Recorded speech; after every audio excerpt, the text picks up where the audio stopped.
Welcome to the channel where we finally have one car.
So we got a couple of really good days in this week, and there's a few things I could show you.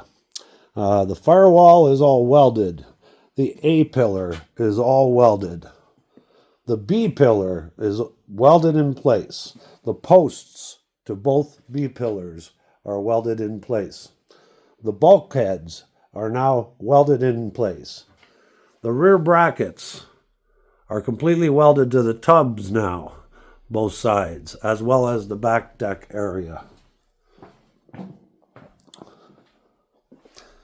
The trunk brackets are now all welded in place, both the upright one on the pinch weld there as well, and also on this side. So we have one car. As well, we've got both sides completely welded.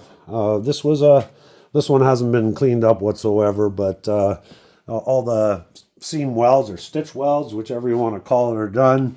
And this one was done as well, and we started a little bit of a cleanup here just to see how it was all going to finish. So far, it's pretty good. No matter where we grab this car now, the car is actually pretty well secured. On top of that, we got a couple of caps, so on the sedan, this is where the window drains for the rear window would be, and those are now capped off as well. Tim worked on those and got those all cleaned up. That is the bracket that goes on the floor up here for the motor and pump for the convertible top, and of course these two brackets are actually for the back seat rest, so they go on either side of the floor here. And again, the convertible had them, but the sedan obviously didn't.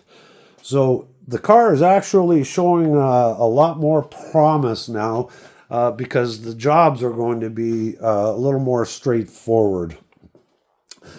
These welds actually, they did do a little bit of tugging throughout here, but we made a good decision because what we're going to do is we're going to take these down a little bit further, and then we're going to wind up filing the groove through the welds to get our contour in place here. But the nice thing is the tugs of the weld stayed within that little area and didn't actually move to the outer body line here. On the other side, I think it's a little bit easier to see, especially with the weld still there, that there's a little bit of pulling and tugging there. You can see a little bit of wave that it created.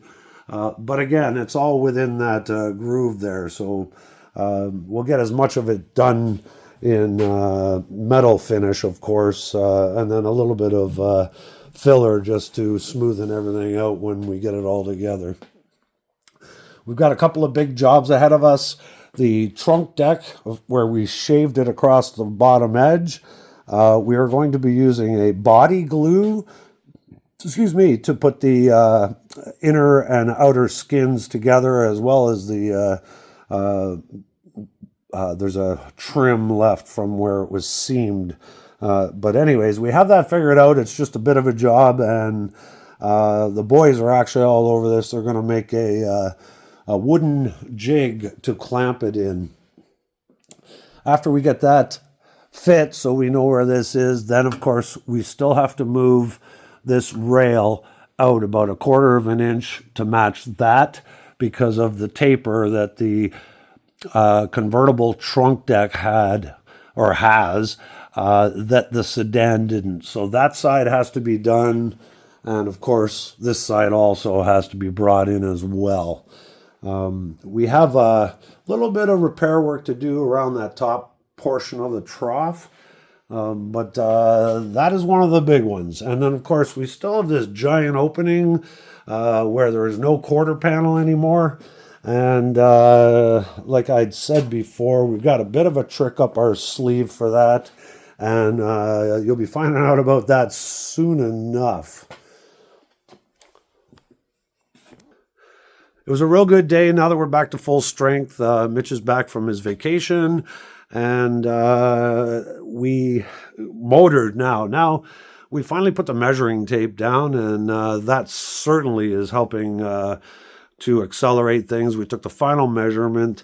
Most of the discrepancies we wound up with are only within about 1/16 of an inch, so that's actually pretty satisfying. The car probably wasn't even in that proximity when it was originally built, because we know cars from the 60s were a little hit and miss with their assembly.